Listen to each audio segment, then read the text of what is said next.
Happy days. Yeah. Cool. So, are you good to go? Yeah, we're happy. Perfect. Sing clap.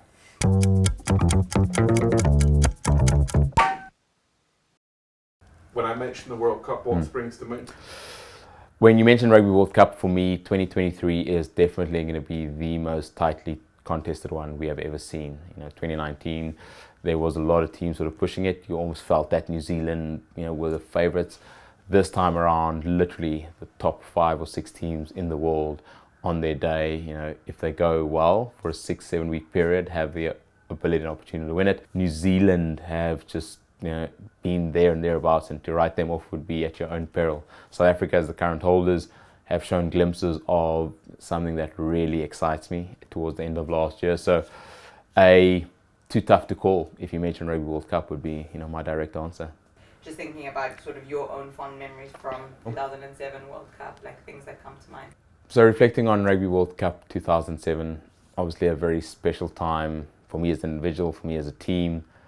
To sort of go back to that moment in 95, the 24th of June, witnessing history being made, witnessing one of the most iconic moments in the late, great Nelson Mandela wearing that number 6 Springbok rugby jersey, handing that little cup called Bill to Francois Pienaar, and Francois then saying it wasn't for the 60,000 in the stadium, it was for the 48 million South Africans.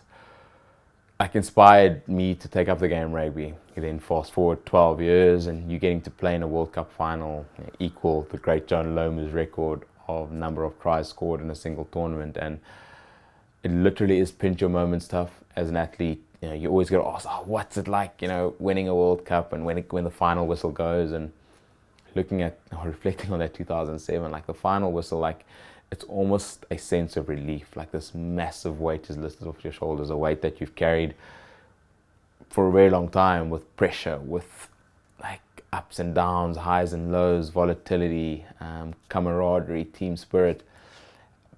And I think for us, being able to forever be joined by that bond of winning a Rugby World Cup will last with us forever.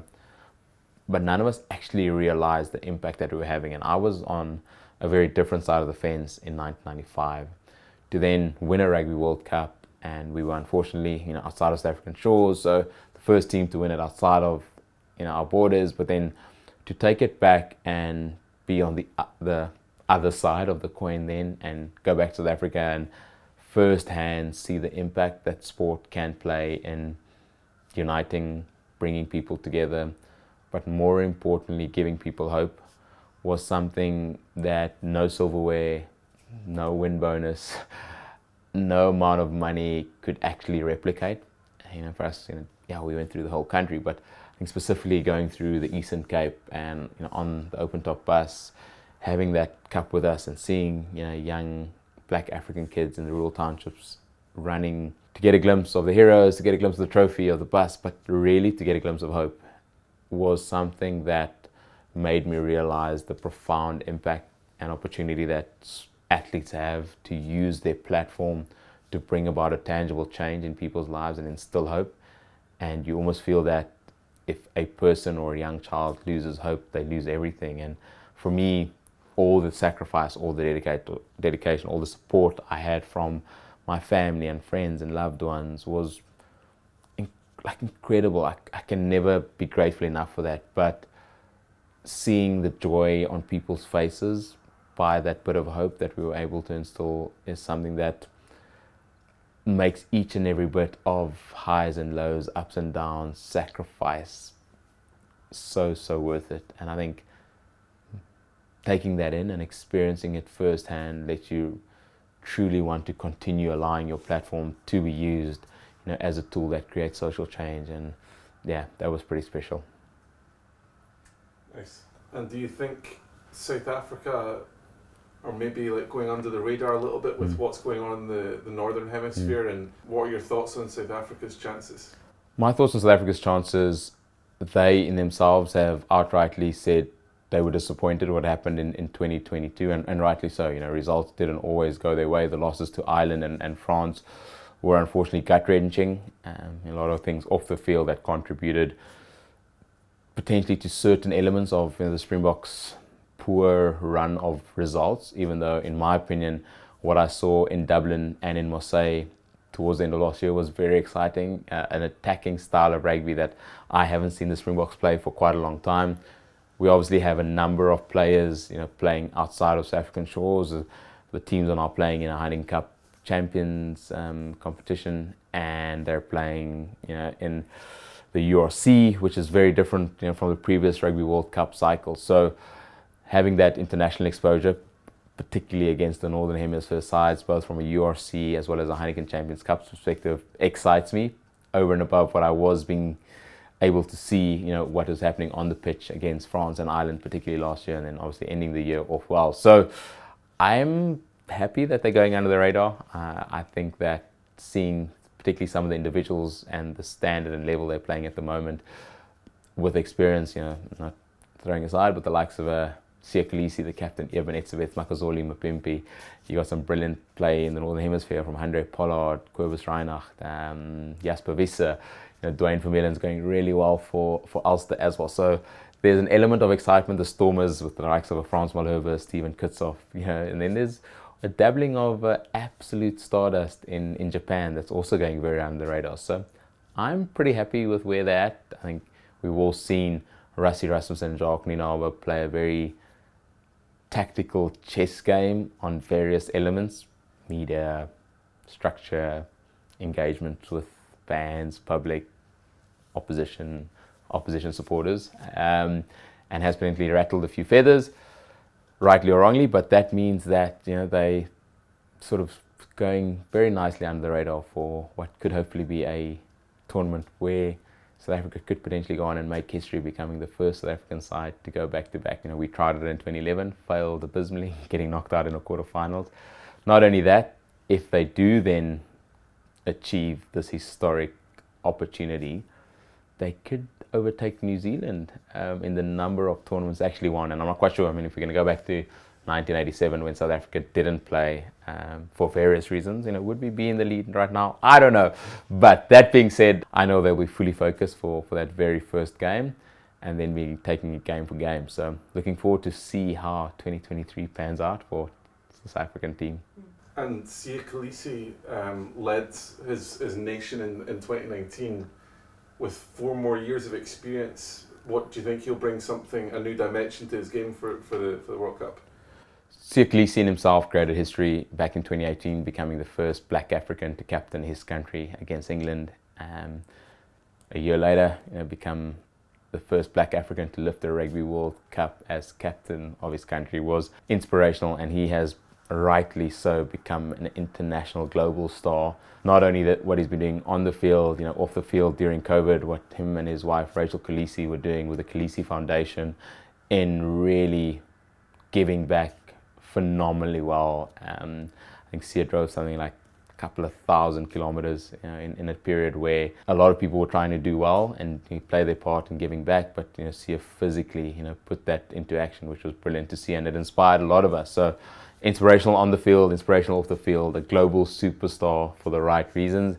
And watching him play at the moment, he's at a level where he's banging down the door as one of the best loosies in South Africa.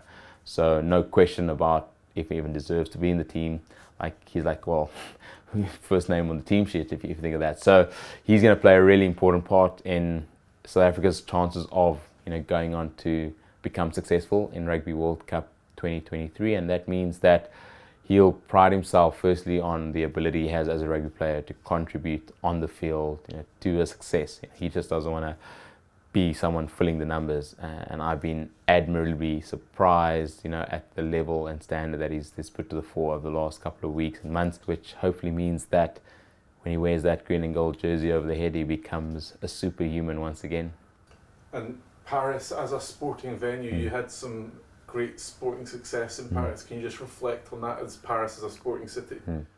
So Paris as a sporting city, looking not only into the final of Rugby World Cup 2023 being played there in the later part of October, but you got the Olympics happening there next year as well. Culturally, I think the French just put on a magnificent show. There's history in the architecture, there's history in the various regions of wine and art and Renaissance and military, and Paris definitely brings an aura around it that is held in incredibly high esteem globally. And I don't think, having been there in 2007 and had the opportunity to play in a Rugby World Cup final at Stade de France and experiencing that culture, that history, it was really, really special. Being outside of South Africa, it was a little bit of an extension of, where we really felt a lot of energy, but just being in that Colosseum, being in that environment, I did absolutely love the Nutella crepes throughout the 2007 Rugby World Cup. So if I do find myself in Paris at some point in this year, I think 5 years retired, I might not be eating as many, but there might be a few on my lips. So, from a cuisine, a culture experience, there are few places in the world like it, and I think there's a reason it's so special. What does the Sevens mean to you, and what does it mean to you as an Academy member to have Laureus as the charity partner of this great event? I was fortunate enough to be in Hong Kong in 2019, sort of pre-COVID, and visit some of the investments that Laureus are making, both financially and physically, into cities like Hong Kong, that really play an important role in understanding the power that sport has from a social development perspective to have an impact. And to come here 4 years later and see the growth of those programs, to see the interaction, the likes of Daley Thompson, Sir Chris Hoy, Brian O'Driscoll, Danielle Waterman, coming in and playing their part. To have so many ambassadors come and play a part in the growth, but to fundamentally have Laureus in a country like Hong Kong having an impact, I think is incredibly important, whether it be with host cities, whether it be with each and every individual program. But as we now come out of this COVID period, creating sustainability for these programs to go on and continue contributing to children's lives, but contributing to the social development growth that a country is needing, I think is extremely important. So wonderful to be at the Cathay HSBC Hong Kong Sevens, but it's even more wonderful to see Laureus as a charity partner and as the main one, because the work that Laureus is doing globally is absolutely brilliant. What does it mean to you to be an Academy member? To be a Laureus Academy member, it is something where I honestly have to pinch myself. I think getting the opportunity to be a part of the Laureus family back in 2008 as an ambassador in South Africa, getting that initial letter from the chairman, Morne du Plessis, to understand an institution that has given the ability for sport to be used as a social change platform was absolutely phenomenal. To then, 11 years later, on retiring, get asked to sit on a platform with some of the most incredible sporting men and women that the world has ever seen. It really is a pinch me moment and a massive privilege and honor. In South Africa, we really saw firsthand the impact that sport had to play in bringing about change, instilling hope and unity, and being a key driver of bringing people together. And to be able to then have that opportunity on the Laureus Academy board, to be able to sit around this room with some of the most phenomenal athletes and pinch myself a couple of times, but then realize the accountability and responsibility that we have to use the platform that Laureus gives us as athletes to go out and make a tangible difference is an incredible honor that I look back and reflect on every day with a massive amount of gratitude.